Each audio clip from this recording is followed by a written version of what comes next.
Nefertiti is recognized today largely because of her striking bust. She remains one of the most familiar faces from the ancient Egyptian world. The final resting place of Queen Nefertiti may at last be within reach, thanks to breakthroughs in modern scientific methods. For over 100 years, Queen Nefertiti's image has endured as one of the defining symbols of ancient Egypt. Her composed portrait, resting silently behind museum glass, has served as a window into a civilization that flourished more than 3 millennia ago. Now, however, scan is pierced beneath the surface of that 3,300-year-old sculpture and brought to light an unsettling truth. It carries signs of violence and concealment, as if the calm exterior hides something that was never supposed to be discovered. What science has recently revealed is beginning to fundamentally rewrite Nefertiti's story.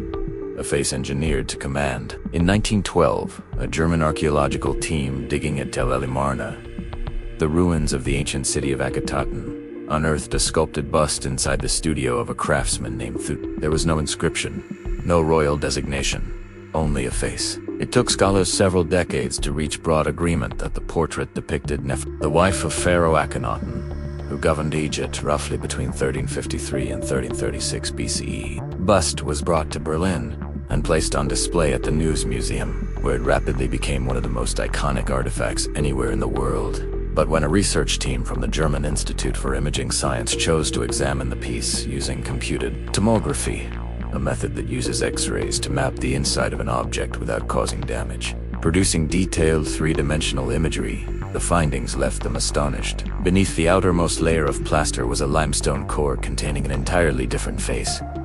The nose was more pronounced. The cheeks bore faint creases. The eyes were not perfectly even. This was the face of an actual person, touched by age and time, unfiltered. The exterior layer had been methodically built up with plaster, smoothed out, and reshaped to produce a more youthful and ideally balanced appearance. Thutmose had not simply carved a likeness. He had manipulated reality. The question arose instantly.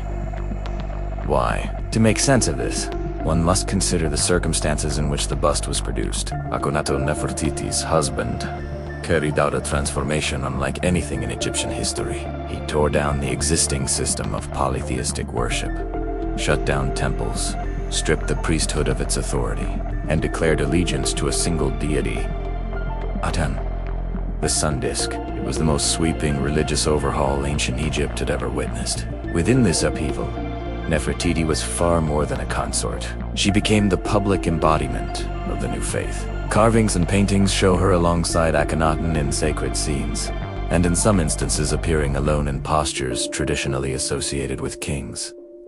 Striking down enemies, a role no Egyptian queen had previously held. In this context, the bust was not merely a work of art. It was a tool of propaganda. The flawless, ageless face represented precisely the image that a vulnerable regime needed to project to the world. Not Nefertiti as she genuinely was, but Nefertiti as power required her to appear. The fact that the bust was discovered in an artist's workshop rather than a temple or burial site supports the theory that it served as a master template, a reference model used to reproduce consistent images throughout the empire, a face crafted for replication, circulation, and ideological reinforcement. The face the world recognizes today is not Nefertiti's true face. It is a polished and idealized construction designed to fulfill a political function. Yet this manipulation is only the outermost layer. Beneath it lie deeper truths, and each grows more troubling than the one before. A name struck from the record, Nefertiti vanishes from the historical record around the 12th year of Akhenaten's 17-year reign. No official announcement was made, no funeral recorded, no tomb identified. A woman whose image had appeared on nearly every major temple wall and palace relief simply ceased to exist in official documentation. For generations, scholars attributed her disappearance to common causes, such as disease, plague, or natural death. But archaeological evidence gathered over many decades points toward a far more layered explanation. Across temples and monuments from the latter portion of Akhenaten's reign, Nefertiti's name was deliberately chiseled away and replaced with another, not at isolated sites, but systematically across multiple locations. Simultaneously, a new name surfaces in historical records, Nefertiti, a ruler who governed briefly between Akhenaten and the rise of Tut. What distinguishes this figure is that royal titles and inscriptions connected to Nefertiti contain grammatical indicators, suggesting a female identity, feminine pronouns, and word endings used in ways that would not apply to a male ruler. Egyptologists James Allen and other scholars have argued that Nefertiti and Nefertiti were one and the same person, proposing that Nefertiti assumed the throne under a new identity following Akhenaten's death or removal from power. Such reinventions are not without precedent in Egyptian history. Hatshepsut, the most celebrated female pharaoh, also reshaped her image and identity in order to rule effectively. But what unfolded in Nefertiti's case appears to have gone considerably further. Inside Tutankhamun's tomb, discovered by Howard Carter in 1922, researchers identified numerous objects bearing clear evidence of deliberate alteration. On certain jewelry and gilded artifacts, original inscriptions using feminine language had been scraped away and replaced with masculine equivalents. Names had been changed. These modifications were not caused by the passage of time or natural deterioration. They were carried out deliberately, with tools. The conclusion reached by many researchers is that these items were originally crafted for a female ruler, most plausibly Nefertiti in her role as Nefertiti, and were subsequently reassigned to Tutankhamun during a dynastic shift. Her memory was not merely erased, it was replaced with someone else's. Names were struck out, titles were redistributed, and possessions were given new owners. And when one returns again to that nameless bust, the only royal Egyptian portrait without an inscription, the question changes. It is no longer why her name is absent. It becomes who removed it, and what they stood to lose if it remained. Broken bones and genetic evidence. If names could be erased and possessions reassigned, what ultimately became of Nefertiti's body? This question has preoccupied archaeologists for more than a century. In 2022, science produced an answer that few were prepared to confront. In 1817, explorers came across a small tomb in the Valley of the Kings, the royal burial ground situated near Luxor. It was catalogued as KV-21. Inside were two unnamed female mummies, lacking royal funerary goods and burial texts. One of them, designated KV-21B, had her arms arranged in a royal posture, one hand curled as though gripping a ceremonial scepter. This signaled that she was a woman of elevated standing. Yet her identity could not be established at the time, as older DNA extraction methods could not work with the heavily degraded remains. For decades, KV-21B sat in storage, an unresolved mystery. Then in 2022, an international research team applied next-generation sequencing, a technique capable of reading genetic material from extremely small and fragmented samples that earlier methods could not process, and successfully reconstructed a complete mitochondrial DNA profile. Mitochondrial DNA is inherited exclusively through the maternal line, without mixing with paternal genetic material. The results were significant. KV-21B shared the same maternal lineage as Tut, indicating she was not merely a member of the royal household, but was directly connected to him through the maternal line. She may have been his mother, aunt, or sister. When weighed alongside existing archaeological evidence, the most probable identification is but this is not the most disturbing finding. When forensic specialists conducted computed tomography scans on KV-21B, they found injuries inconsistent with natural decomposition or mummification. Both arms had been broken and wrenched behind the back at angles that are not anatomically natural. The rib cage had been crushed. The skull showed a fracture on one side, with sharp-edged breaks suggesting direct impact rather than slow compression from surrounding material. Dr. Sahar Salem, a forensic expert at Cairo University who specializes in mummy analysis, determined that these injuries occurred around the time of death, not in the centuries that followed. Placed together, the genetic data and the forensic record paint an unsettling picture. A high-ranking royal woman, buried without a name in a modest tomb that bears no relation to her status, with unmistakable signs of violent trauma on her skeleton. Not an accident, not illness. Violence. And the bust on display in Berlin, that serene, nameless face, was created within the very system of power capable of producing such an end. a tomb concealed behind a wall in 2015. British Egyptologist Nicholas Reeves put forward a proposition that sent reverberations through the field. He suggested that Nefertiti's tomb might lie concealed behind a wall inside the most celebrated burial chamber in existence, that of Tut, designated KV62.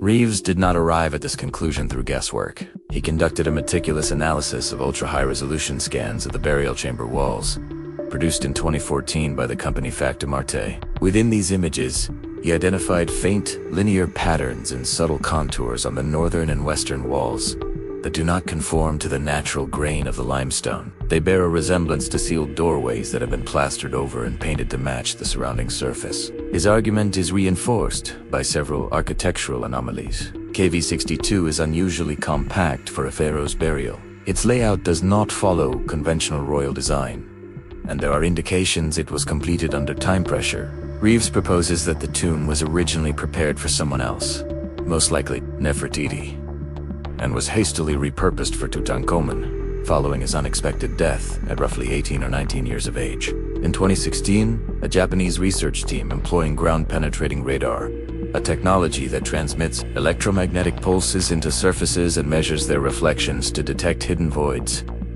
reported preliminary findings of anomalies behind the northern wall, consistent with an empty space. Egypt's Ministry of Antiquities cautiously acknowledged the possibility of concealed chambers. However, in 2018, an Italian team using more refined radar technology conducted a second survey and did not replicate the earlier findings. Their assessment was that the anomalies represented natural variations in the limestone rather than empty spaces beyond the wall. The debate has not been settled. Some researchers argue that radar-based surveys carry considerable margins of error, with outcomes heavily dependent on scanning angles and how raw data is processed. Reeves has held his ground. Egyptian authorities have not permitted any physical investigation of the wall, leaving the central question unanswered.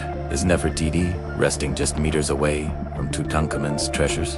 The only way to find out would be to open the wall, and that is precisely what no one has been authorized to do. Regardless of whether a hidden chamber exists, the implications are profound. If Nefertiti truly lies behind that wall, the concealment is nearly flawless. A woman who once stood at the apex of Egyptian power may now rest hidden beneath the legacy of a boy king who came after her unnamed. Unmarked, separated by only a thin partition from the millions who walk past each year. 6 daughters and a deliberate erasure of those who followed the Amarna period intended to erase Nefertiti's legacy. Removing her name and hiding her body would not have been sufficient. Those who carried her bloodline also had to be eliminated, and that appears to be precisely what happened to her 6 daughters. Meritatin, Meketatin, Ankesempatin, Neferneferuatin Taserit, Neferneferure, and Setibene. Their names once appeared frequently on temple walls at Amarna. During the early years of Akhenaten's reign, they were depicted in domestic scenes, religious ceremonies, and royal processions. Then, after year 12, their presence in the historical record begins to fracture, one daughter at a time. Meketaten, the second daughter, is recorded as having died around year 14 of the reign. A wall carving in the royal tomb at Amarna depicts her parents in mourning beside her body, one of the few genuinely emotional images to survive from the period. Yet the scene contains a puzzling element.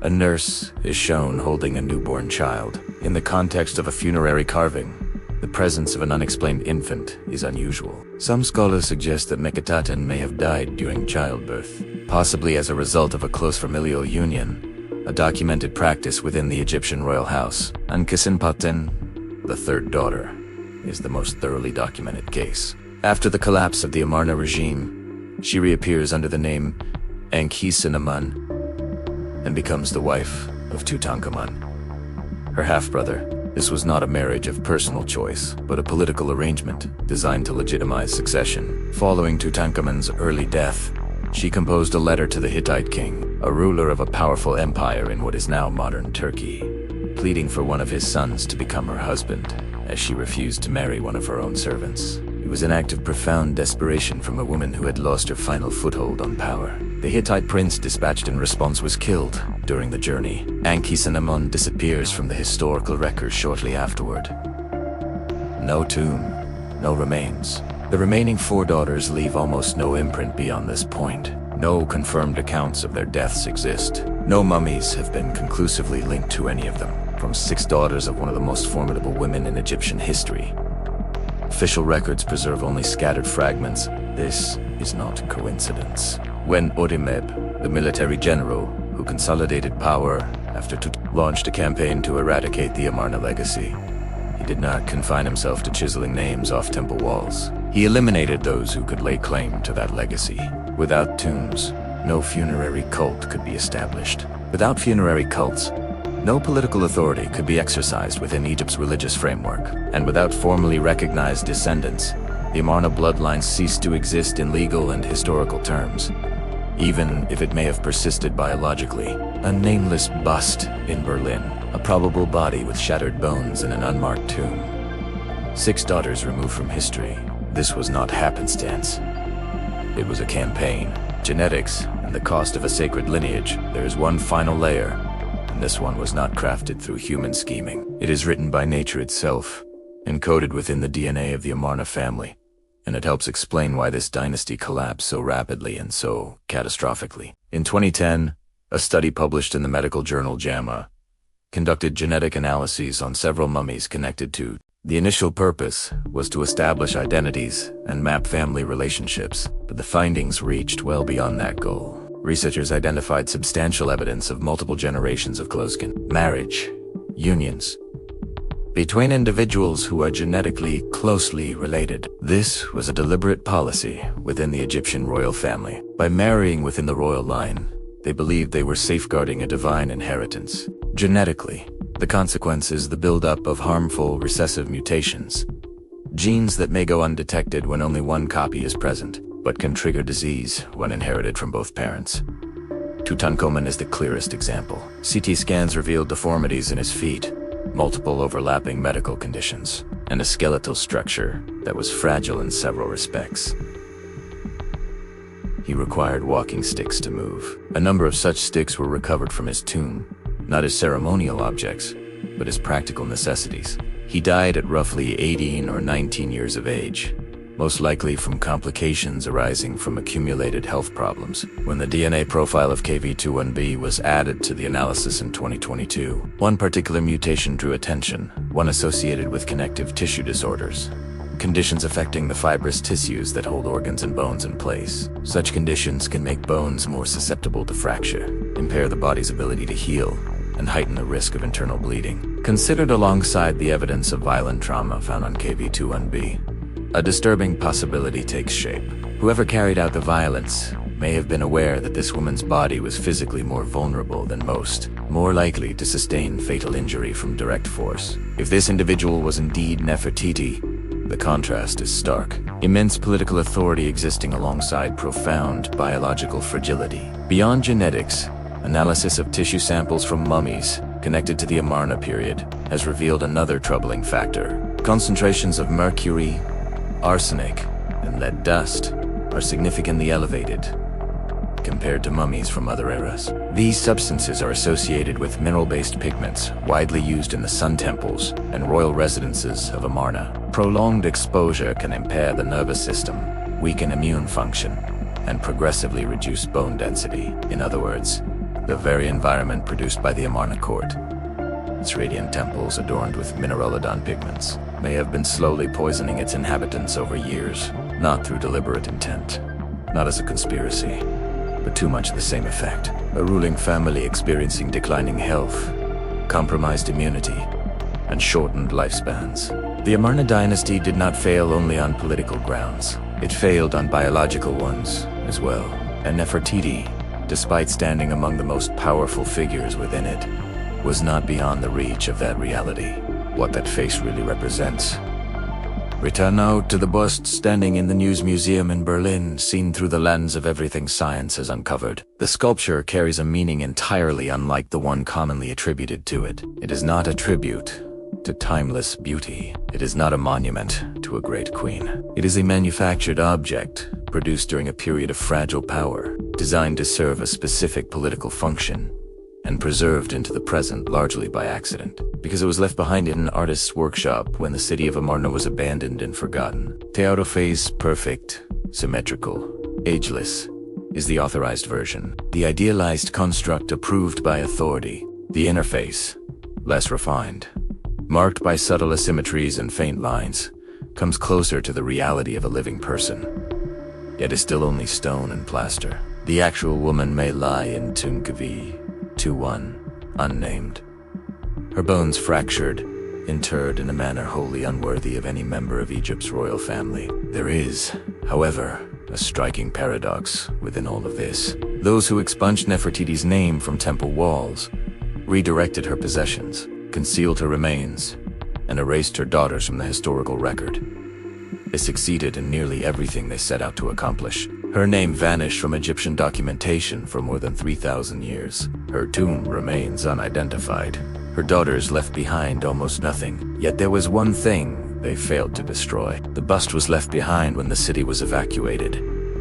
No one carried it away. No one struck her name from it because it never had one. No one smashed it because no one knew it was there. It lay buried beneath desert sand for over 3 millennia before resurfacing in 1912 and becoming one of the most instantly recognizable faces in the entire sweep of human history. The irony is sharp.